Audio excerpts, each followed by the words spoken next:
You're listening to the Empowering Process podcast with your host, Gail Kraft.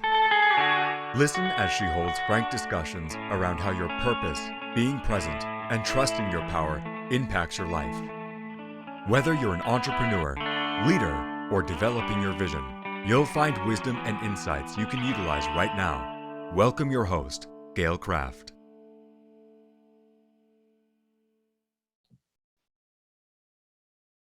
Hello, everybody. Gail Kraft here from the Empowering Process podcast. Thank you so much for joining me. I have an amazing person that I am so looking forward to hearing from. This is Frank King. Frank King is actually the mental health comedian.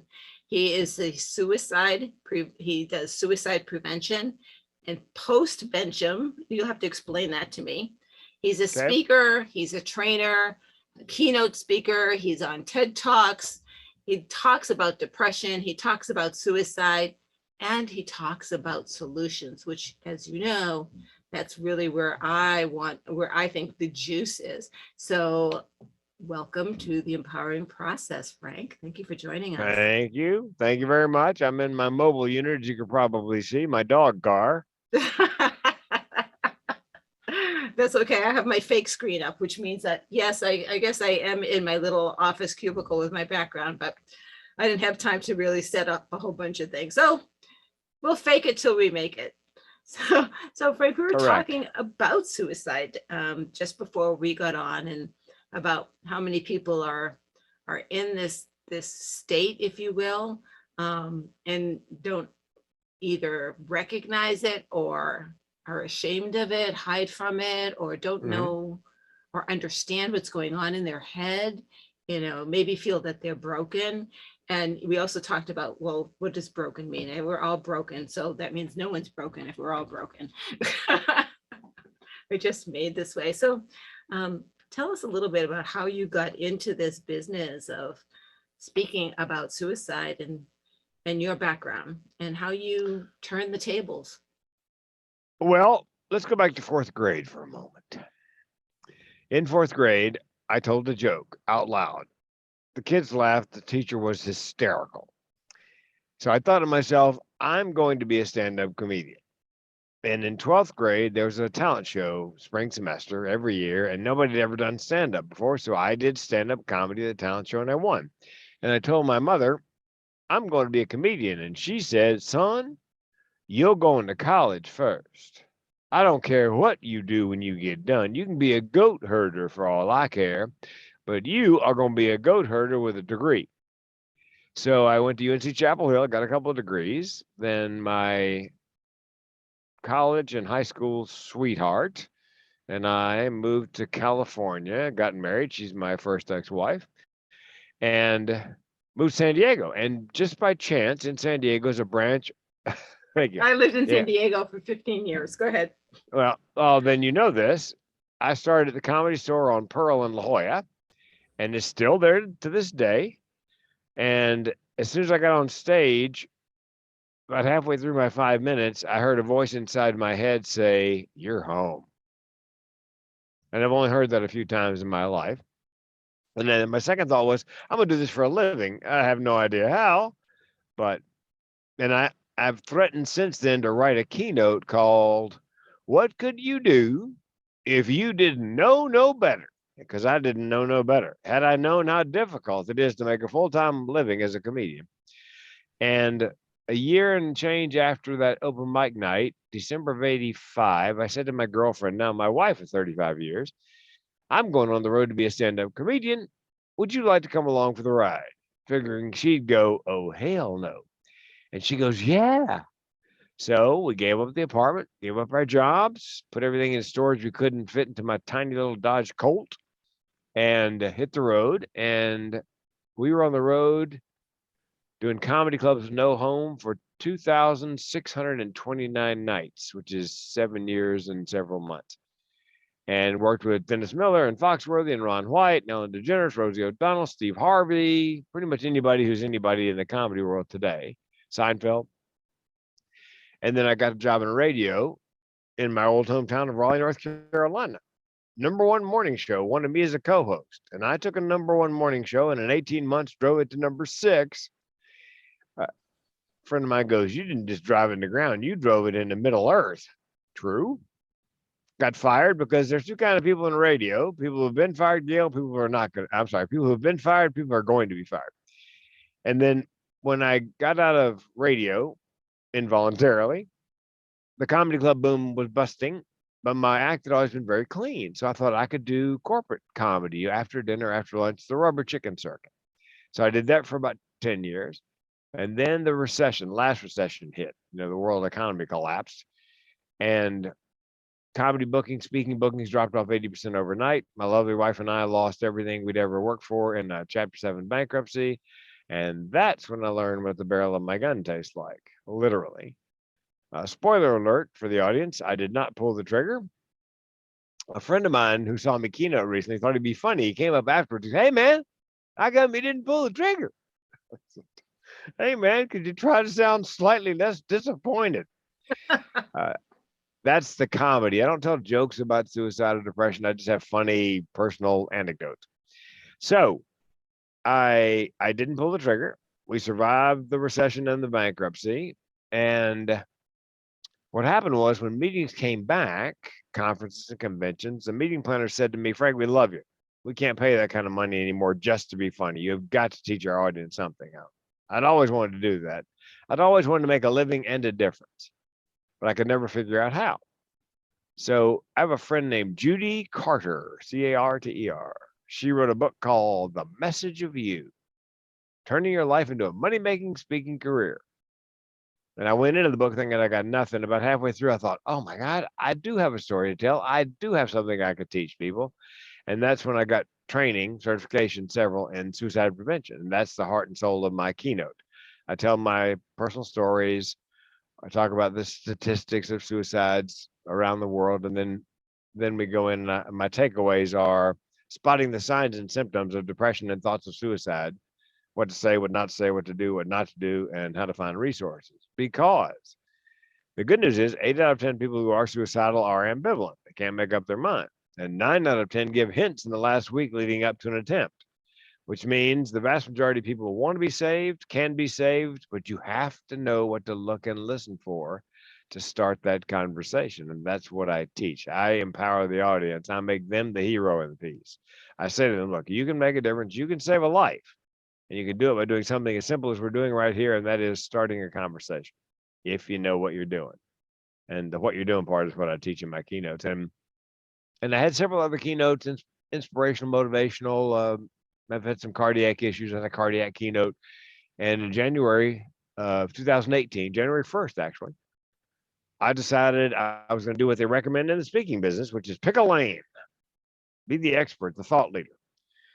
So I did that. I decided I mean, if you want me to come do a motivational speech and pay me, I'll do it. But I'm not marketing any of that. I just market suicide prevention speaking. And it's made all the difference. I've raised my fee a couple of times. I attract the people that I guess I need to be attracting, clients, speakers bureaus, meeting planners, other people with mental illness, nonprofits, and have authored or co-authored a series of 4 books on men's mental health, a best-selling series, I might add, with 2 women. It's called Guts, Grit, and the Grind, a mental mechanics manual. It looks like an automobile owner's manual, so guys would actually pick it up, and it's full of car metaphors, which I wrote and I made the whole series funny. That was my job. And the last book came out April 20th. So all 4 books are out. And if you go to my website, The Mental Health Comedian, or as we say down south, The Mental Health Comedian, there's a free download, MP3 of the first book, audiobook.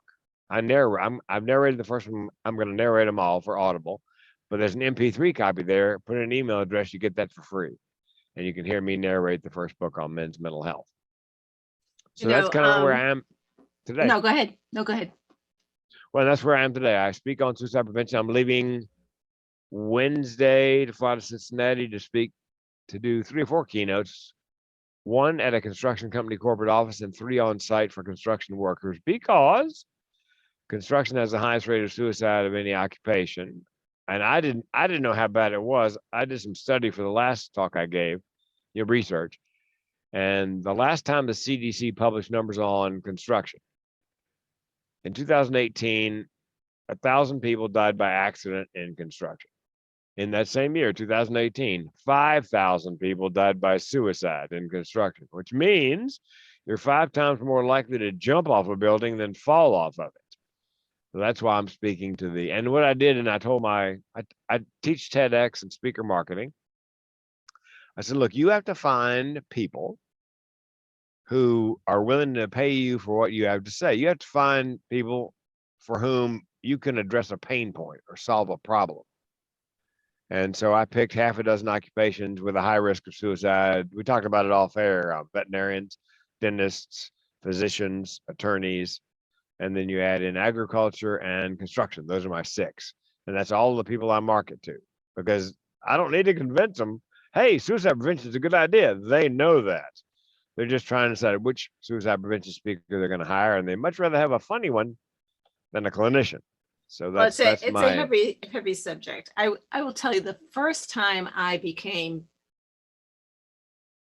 acutely aware of chronic suicide, I became friends with the daughter of a woman called Anne Sexton. Anne Sexton is a poet and finally did succeed in her suicide journey. And so I got to understand, or not to understand, but to learn about the children of someone who is a chronic suicidal person. And the way that Joy, her youngest daughter, explained it to me is that, her mom was in and out of the mental institutions, taking the pills, calling 911 her whole entire life. And when she was in high school and got the phone call, your mom's did it again, she literally rolled her eyes, here we go again. But this time she had succeeded, and this time was very different than the others. And so you were talking about, listen to the signs, and sometimes, you can prevent it. Yep. And yet the chronic case, at least in her case, when she decided it was the time, the signs were different. She went out to lunch with her friend. She went in the garage, closed the door, turned on the car, and went to sleep. And I imagine she was in a good mood when she was talking to her friend at lunch, because it often happens that way. Well, gosh, she was in such a good mood when I saw him on Sunday. Well, here's the deal. That's one of the danger signs. If somebody's been depressed forever, and all of a sudden they're happy for no apparent reason, it may be because they've chosen time, place, and method, and they know the pain is about to end. So it's counterintuitive and very dangerous. Yep. Yeah, and that's exactly what happened. And from what Joy had said to me, her mom's logic that she spoke about was, I will come to death on my terms. It's not going to come from me. Yeah. Right. There is an element of control. I told you that having chronic suicidal ideation, because I decided long ago I could take my own life, it helps me to stay alive, because I believe suicide is most often about pain, not about wanting to kill yourself. I didn't want to kill myself. I wanted to end the pain. Right. And so if I'm willing to kill myself at any moment, then I can stand a great deal more pain, because I know I'm in control of the situation. It's always on the table as a solution for problems large and small. And I told you, when I said small, that I tell my audience, look, my car broke down a couple of years ago. I had 3 thoughts unbidden: get it fixed, buy a new one, or I could just kill myself.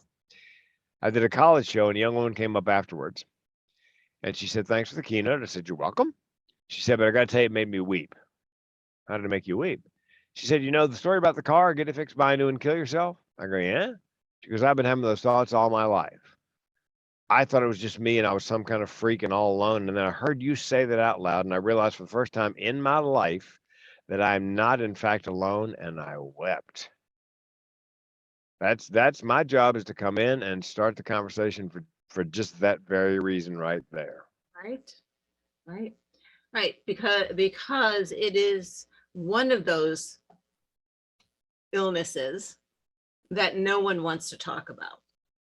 No, it's one of the last taboos in conversation. My mother would say, "We don't discuss that in polite company." Oh, please. Right. And the thing is, so I want to be sure people understand there's a difference between what you're talking about. And, I've had a moment in my life where I lived in a high-rise apartment and I was on the railing ready to jump. And a voice in my head said, don't. But I don't have chronic suicide. Yeah. That was a moment in time where I just was done. And you're right, the pain was too much. I didn't want to deal with it anymore. And the thought that crossed my mind was, if there are other solutions, right? Yeah. Right. And why are you doing this? Because of of that issue, when you can always do this, this, and this. So I didn't jump, obviously, but that's not dealing with it day in and day out.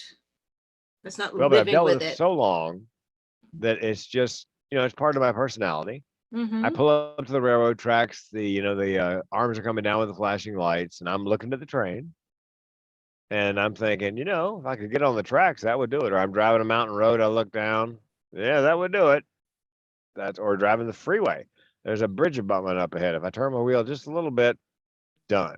Right. So it's like Muzak in the grocery store. You don't always notice it, but it's always there. Right. Right. Right. And so what can people do who have this chronic issue to go about their life as seamlessly as possible? And I don't want to say normal, because I don't believe any of us are normal. We all have some kind of an issue that we're dealing with every day. But it's, how do you navigate that minefield? How do you navigate that? Well, and I don't use the word normal because people would say to me, "Who's normal?" Okay, Right. fine. But Right. I say neurotypical. So if you had 1,000 people, X number are going to be neurotypical. The Right. rest of us are, nuttier than a squirrel turd. So it's like a friend of mine who has narcolepsy. A friend of hers said, "Everybody's sleepy," and she said to them, "Not this kind of sleepy." It's a whole different animal. And she didn't know she was narcoleptic until she was 22. She thought everybody in law school was that tired. And her doctor goes, "No, no, you have a special tired." Yeah. So I think I did a TEDx talk called Mental with Benefits, the Evolutionary Advantages of Mental Illness, because I kept bumping into high functioning mentally ill people who had some other amazing talent. And I thought to myself, this cannot be a coincidence. And there's a laundry list of people, famous, infamous, rich, wealthy, talented, who have, Spielberg and Bill Gates and on and on and on. So I did a TEDx talk on that, and I opened it by saying this: what if those of us who live with mental illness are not living with a genetic mutation, but an amazing evolutionary adaptation? And what if mental illness is, as Malcolm Gladwell says of such things in his book David and Goliath, a desirable disadvantage? You would never wish it on anyone. However, it also comes with some advantages. And what if you could convince a child who's living with mental illness that, sure, you've got a mental illness, but here's what they don't tell you: you probably have some mental ableness your peers can't touch. So I encourage people to see if they can't find whatever it is, or parents.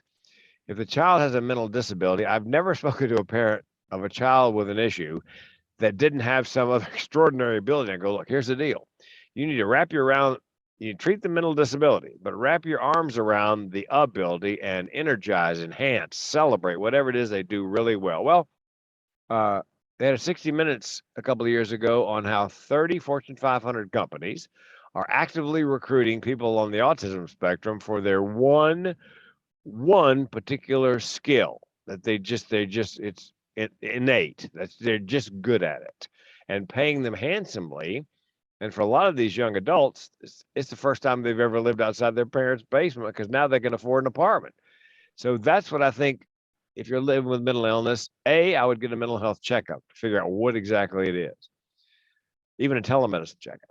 B, I would have a physical exam, get a physical, because I have a friend here in Eugene, Oregon, terribly depressed. And he had a physical, and they discovered in some, like in the chem panel, that his body was not metabolizing iron.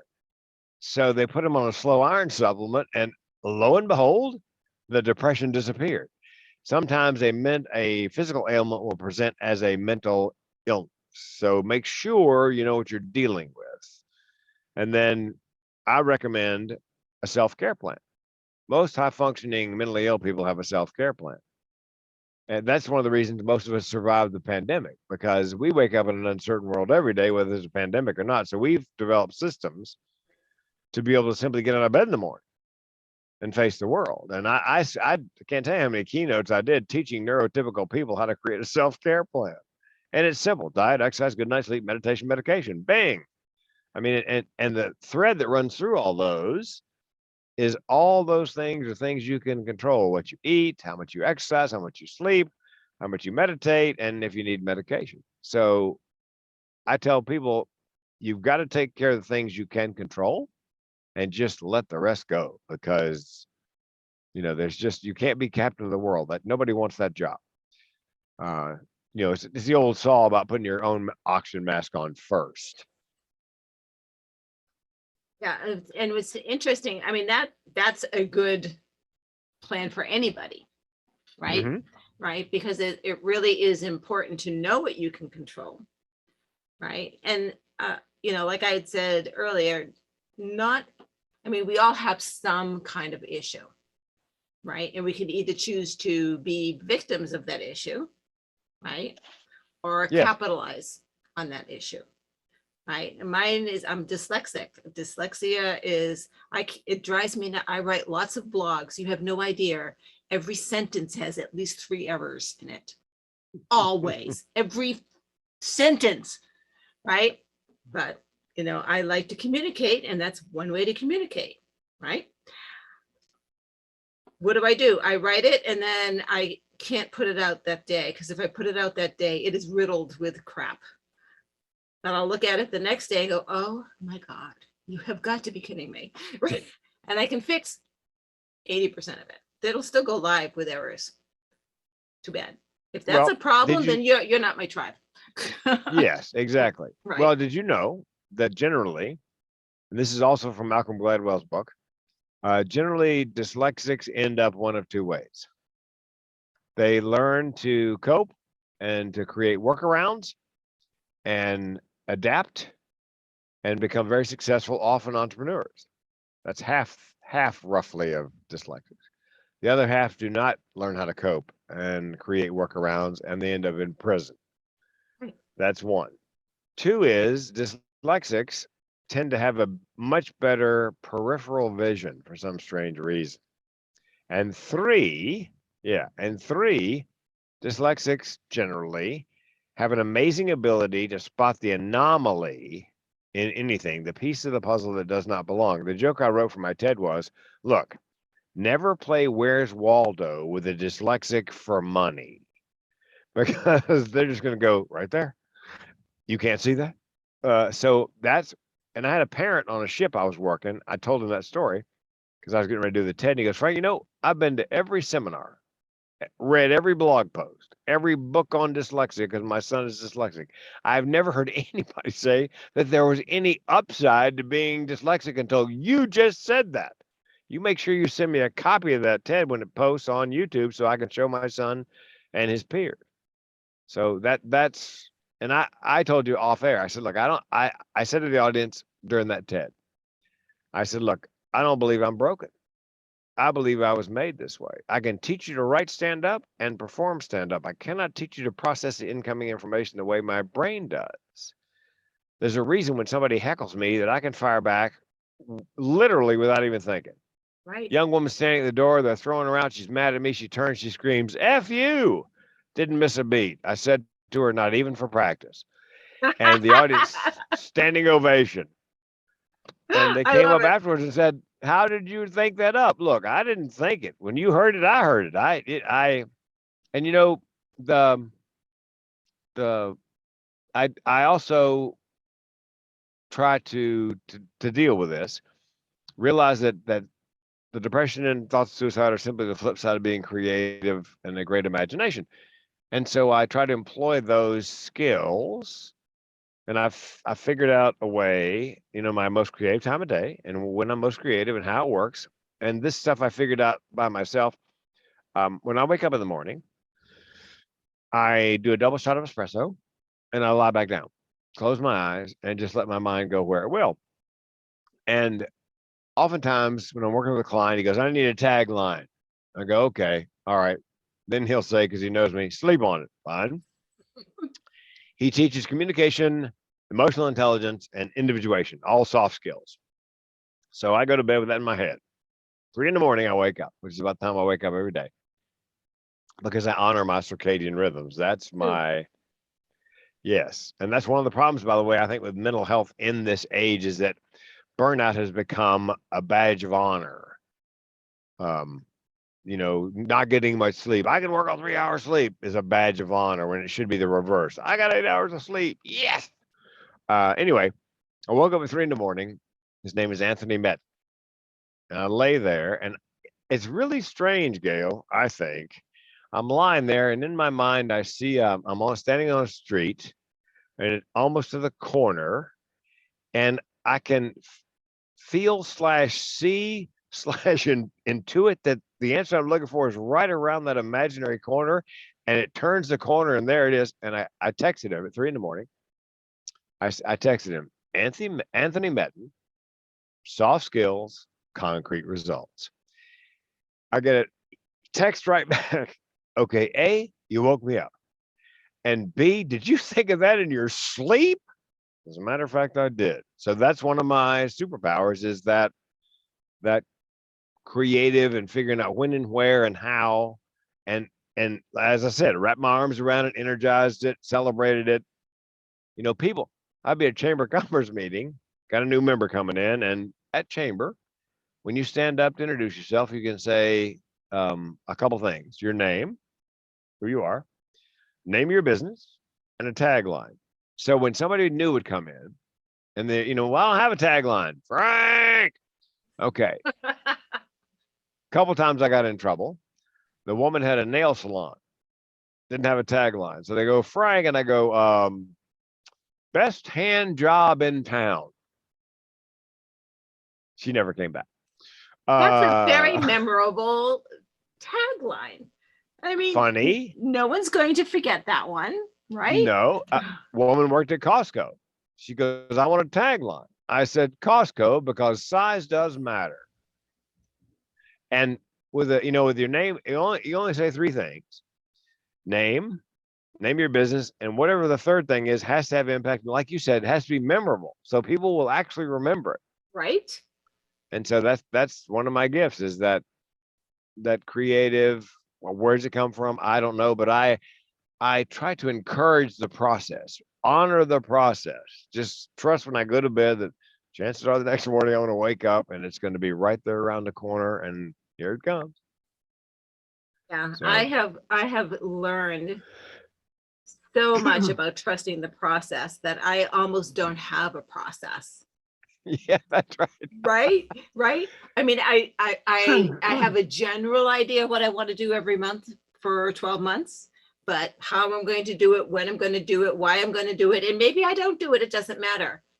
Every morning I get up and I have a couple of meetings, but what am I going to do in between those meetings? And the universe tells me what I'm going to do. It's like, whatever. Well, go ahead. I coach TEDx, and there are several big TEDx coaching companies in the country, and they have forms and notebooks and binders and all this official stuff. And so when I'm talking to a client, they go, what's your process? Well, we're right in the middle of it right now. I said, yeah, we get on a Zoom for an hour a week, one-on-one, and we brainstorm. And I said, oftentimes a client will give me the information I need without knowing it. My job is to listen and spot it. Right. For example, we were looking for a title for one of my clients' TEDx talk, because to get a TEDx, the committee gets a couple hundred applications. So whatever you have as a title and subtitle needs to be really intriguing, make them curious, catch their attention. So she's talking, and she says she survived a really aggressive form of breast cancer, double mastectomy, 5 years now, cancer-free. she says to me, you know, cancer saved my life. I said, stop. That's the title for the pitch. Because if I read Cancer Saved My Life, I am reading on. Right. Because you want to make them read farther down. So it's Cancer Saved My Life, how cancer saved my life, and how my other fears almost killed me. All right, you got me. I'm reading. So that's all of the pitches we do. Have two of my TEDx talks. My title subtitle were so good. They said, Frank, you don't have to audition. One was Suicide, the Secret of My Success, which is counterintuitive. The subtitle was Dead Man Talking, which is a play on the book and movie, which they recognized. The other one where I didn't have to audition was a little more, I don't know, Okay. adult, and turned down by 16 committees, by the way. But number 17 thought it was the best thing. It's called Mental Health and the Orgasm, Treat Your Depression Single-Handedly. And they said, look, you don't have to audition, you're on. So that told me that that's the first hurdle with the TEDx, is getting their attention. If they got a couple hundred applications, Right. you got to stand out. So it's, and that's what I teach and again, oftentimes when I sold radio for a summer, when I didn't have any cruise work, a client you want to sell a radio commercial to often will give you exactly what you need to put in the commercial. For example, it was an auto repair place. And I said, well, tell me about your auto repair place. He goes, well, Frank, we are not the home of the 1999 oil change. Wrote that down.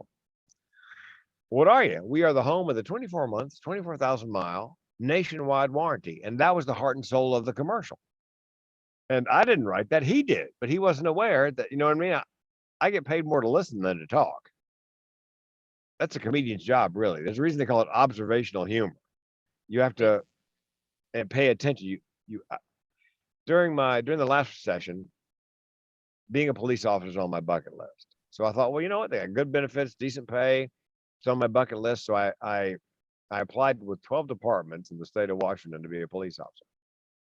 And at 52, if you pass the physical fitness test, they cannot deny you, at least to get on the list to be hired, because of your age. And I passed it for oldest guy ever to pass that test. And so at several oral boards, they would say to me, well, what's the connection between, policing and comedy? I said, well, we're both paid observers. We, everybody hears and sees the same stuff, but we take note of the anomaly, the light that shouldn't be on, the car that's out beyond, and we see things, we just make note of these things that people just let go by. And B, when you roll up on a scene, there's a bunch of people out in the streets. You've got to be able to decide the mood of the crowd. And in comedy, you do the same thing when you walk out on stage. You got to take their temperature and figure out where they are and how you're best going to serve them.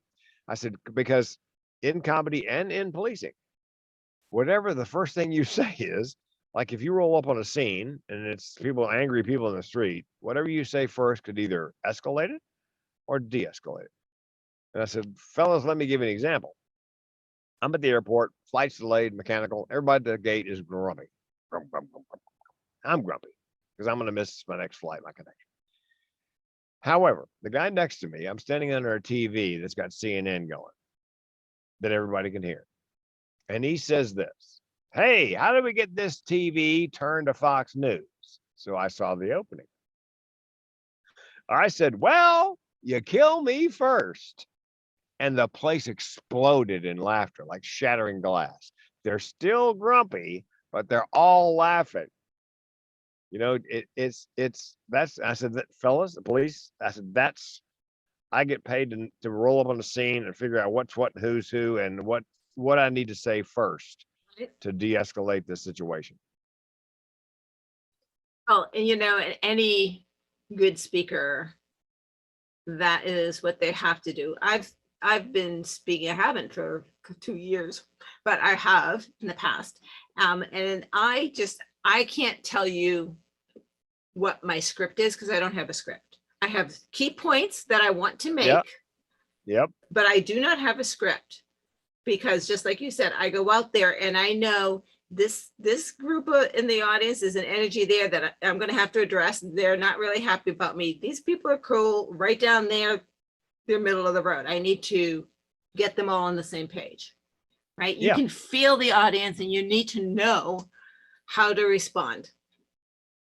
Yes. And a good comic, a good speaker, a good police officer can figure out. And something else I've developed, and I didn't know it was a thing until a friend of mine who is a magician and mentalist said, Frank, that's a thing. It's called a cold read. Oh, I have a hobby of trying to figure out where people are from. And what you do is you look them up and down, you listen to them for, could be just a few words. I love to do it with cab drivers. And I was coming back from Canada, speaking to the guy who's the U.S. Border Service or whatever, U.S. Border Patrol, and African American gentleman, last name Thomas. I handed him my passport. He said a couple of words, and I said, Officer Thomas, you're from Georgia. And he freezes. And he goes, yeah, but how would you know that? And I said, you're asking the wrong question. He goes, what's the right question? Why there's not somebody just like me at every border crossing in this country who can read people like that? right. I'm telling you, I was in a hotel the other day and the woman was Asian. She was wearing a mask, so I couldn't see most of her face, but I listened to her for a second and I said, you're from Taiwan. And again, she freezes. And she goes, nobody guesses Taiwan. I said, well, China would have been the easy guess, but and it's all about intuition. Whatever my intuition says, and about 75% I'm right, 25% completely wrong. But I just trust my intuition. I said, I've got a friend from Taiwan. Your dialect's very similar. And I thought China's an easy answer. I'll go with Taiwan. And so it's a trick that mentalists use to make them look like they're reading minds. But it's just a matter of observation and making note and follow, trusting your intuition. I was in a cab once and our eyes locked in the mirror and he said a couple of words and I don't even know where this place is. But I said to him, you're from Azerbaijan. He slammed on the brakes. I slam up against the plexiglass. He goes, are you CIA? I go, no, nobody guesses Azerbaijan. I said, it's a hobby. I don't even know where it is. I'm sorry, dude. But again, that I believe is one of the benefits, the advantages of the way my brain is wired. It's just that if somebody said to me, Frank, I give you one pill one time, you'll never be depressed. You'll never have another suicidal thought. The only side effect is you'll no longer see the world, process the world as a comedian. I would say you need to give it to somebody who's really suffering badly, because I'm not willing to give up these gifts to I mean, I can roll with and what I do with the depression in particular, there's a martial art called Aikido. And unlike most martial arts, it's not block and strike. You blend with the energy of your opponent. So if they punch, you step off line and you grapple, you grab them and you move with them. Yes. And you get to the point where you take their balance and you lower them to the ground, nobody gets hurt. So because I used to think I battled depression. I thought, wait a minute, battle implies I can win and I can't win. I can tie. So I thought, why fight it? Why spend all that energy pushing back? Why not just blend with it? Just go. I know my cycle 72 hours, just blend with it for 3 days. As a friend of mine says in her TEDx, depression is simply a visitor. So that's one of the ways I deal with it. Okay, it's coming. It's going to last this long. It'll be gone and we'll be fine. The problem is for younger people who haven't been through that cycle so many times. They tend to think They don't know their cycle. No, or their triggers, and they think if I'm never going to feel any better than this, why bother? That's the danger. That's very dangerous. So, but what I like, what I heard from you, Frank, is that you understand the law of polarity. So there's an opposite side to what I've got here, and you focus on leveraging the opposite side, right? And that's finding the gifts with what you've got, and we all have a gift. We all have a strength, at least one, mostly more, right? Yep. That we can leverage and focus on and use. When you talked, I wrote down the peripheral vision. I almost burst out laughing. I did a lot of motivational work, and I was at an event, and one of the exercises, first of all, was how to expand your peripheral vision. So we did that exercise, right? I'm like, yeah, okay. Yep. So I literally could almost see behind my head, right? Yeah. The next exercise, so let me tell you why. Someone is behind me and they're doing thumbs up, sideways, or down. The person sitting in front of me is supposed to use their language to tell me what's going on. So let's say we're starting off with earth, dirt, roadway, all right? And so the thumb is level, the thumb goes up, the sky, the stars, right? So based on their language, I'm supposed to get. So the person behind me, I'm going sideways, sideways, down, up, right? The person in front of me is not saying a word, right? Right? I'm like, I'm sorry, I can feel what you're doing. Right? Yes. Explain it. I can't. I'm Right. sorry, but I Right. can do it. I just, Right, yeah. right. So when you said that, I'm like, I just nice to know that that's why I was able to do that, is because of my dyslexia. So thank you. Yeah, that's a desirable disadvantage, Right. and Gladwell uses that as a great example of a desirable disadvantage.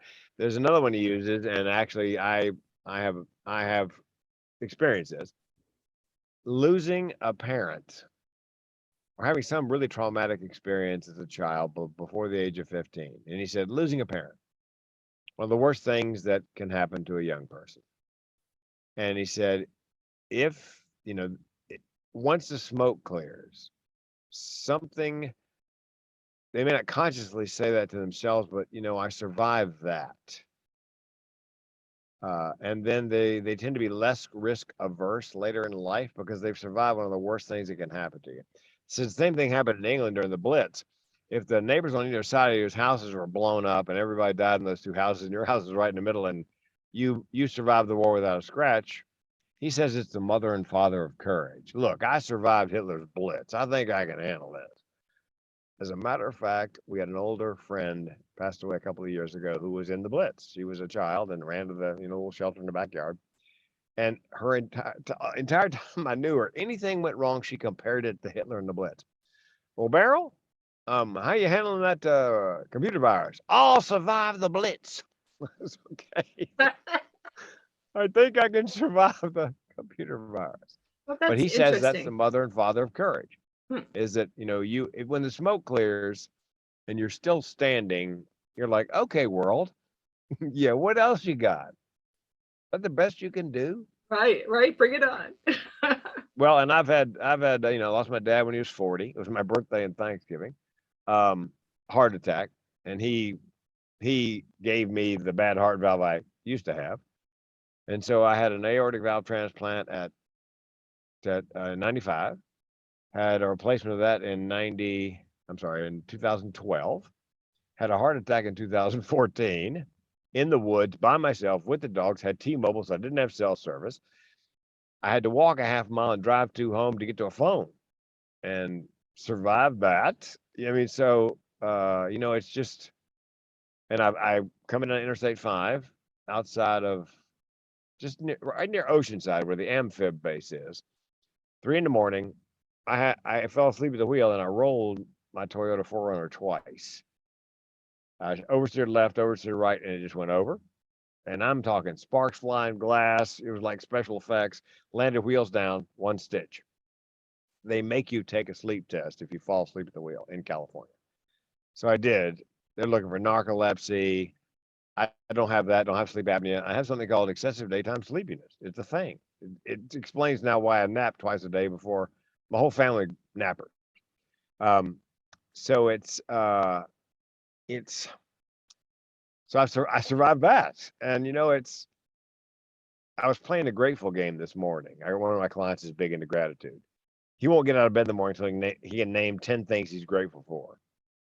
And what he's developed is, because that's a lot of things, and first month was kind of easy, he said, but then it's like taking him 30 minutes to come up with. So during the day, he realized he was looking around as he went through his day and making a list during the daytime of Right. things he was he said it changed my entire way of thinking.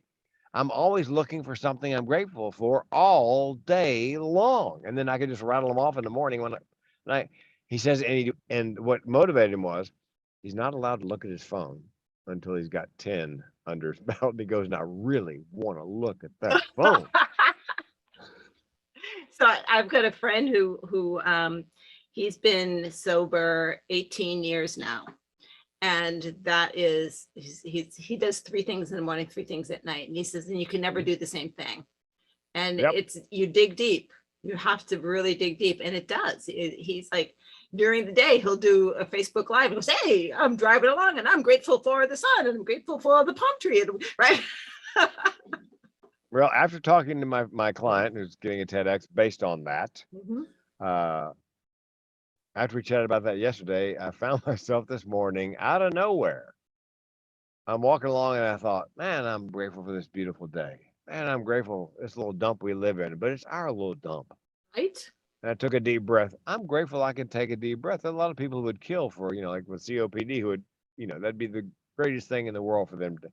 And so I must have rattled off half dozen things.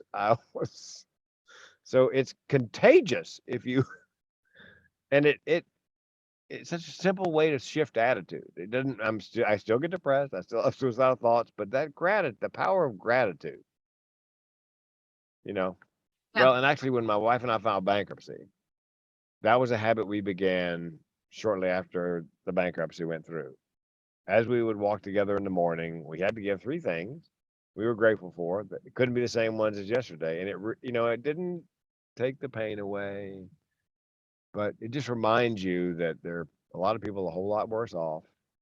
We have a lot to be grateful for regardless. So it's a great exercise, I think. Well, it's all about focus, and we're getting back to, notice what your gifts are, leverage your gifts, right? It's where do you want to spend your energy? That little voice in the back of your head, and especially for someone with a chronic condition, the voice doesn't go away. And that's why I really have a tough time with the word mindset, right? I no longer call myself a mindset coach because I hate that, because you don't set your mind, you don't change your mind, right? You get tools, you get gifts how to navigate the minefield, right? But the voice in the back of your head is always going to be a pain in the ass. Always going to be there, right? But if you focus on other things, Right. like I said, focus on your gifts. Yeah, I've said more than once. And somebody said, Taiwan, well, it's a gift. It's a gift. It's And a gift. it is. My powers of observation, and my friend who's a magician and mentalist said, Frank, here's the thing. You've been practicing something you were not aware you were practicing. You just enjoyed it as a hobby. I'm in a gym somewhere and a woman spoke to me, one word, hi. And I said, where are you from in New Jersey? Which exit? She goes, I said, you said hi. She goes, one word, and you want to know what exit I'm from? She goes, okay, it's on the Garden State Freeway. It's 24. Oh, yeah, it depends. Now, so I come from Boston, and I mean Boston. And as a 20-year-old, I was in Kansas City doing some training, and there was a woman there from Cambridge. And we met a bunch of the local boys, of course. And they're like, well, you're both from Boston, but your accent is different. I'm like, oh, no, I'm from Dorchester. She's from Cambridge. The accent is completely different. Don't confuse us. Yeah, South Boston, right. Southeast. Right. So a delightful dialect. I mean, I'm, as you might imagine, big into dialect. I love, because that's how you can often tell where, I had a woman say to me, one of my clients, I think, she had a thick accent or dialect from India, I believe, but really crisp and clear. And she goes, I'm thinking about getting a coach and doing away with. I go, no, for God's sakes, why homogenize yourself? You are well spoken. It's very clear and crisp. I have no trouble.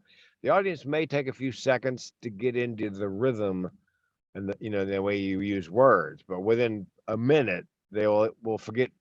And it's very listenable. It's different. Right. so I convince her not to not to kill the Indian in her. They'll be called through. So listen, Frank, I want to thank you for spending your time with me and the Empowering yeah. Process podcast. How can people get in touch with you? I know that you mentioned it earlier, but remind them how they can get in touch with you. The Mental Health Comedian, or as we say down south, the mentalhealthcomedian.com. I believe I sent you my contact information, You did? websites. So Mhm. please publish my phone number Yep. in there. Okay. I don't know if I told every keynote I do, I put my phone number up on the screen and I say, look, if you're suicidal, call the lifeline. If you're just having a bad day, call a crazy person. Here's my cell. And once every week or so, somebody calls either about themselves or they're concerned about a friend or relative. Yeah. And I'm not a psychologist, but I can often suggest resources, reading material, or say, yeah, I read their Facebook post. You need to call 911 because that shit's dangerous. Right. Right. Pardon And- me, profanity. No, and to know that, when someone goes out to lunch with you who's typically depressed and they're having a great day, that is a sign. It is not a good sign. That is a dangerous sign. So thank you, everybody, for listening to the Empowering Process podcast. If this inspired you, absolutely comment, let us know, like it, subscribe to the program. Or if you know someone who could use some of this information, please do share it out. Send them this way because this is very important. Yes. Can I close it like a comedian? You can close it. Yeah, please. If you enjoyed the podcast, please rate, subscribe, and review, and tell your friends. If you did not enjoy the podcast, well, we hope you have no friends. But don't bump it. Thank you, everybody. Ba-dum-bum. Thank you, Frank. Take care. Thank you for listening to the Empowering Process podcast. Be sure to visit Gail at gailcraft.com to learn more about how she serves thought leaders, entrepreneurs, and goal seekers. And remember, if you like this broadcast, be sure to share and subscribe so you don't miss an episode.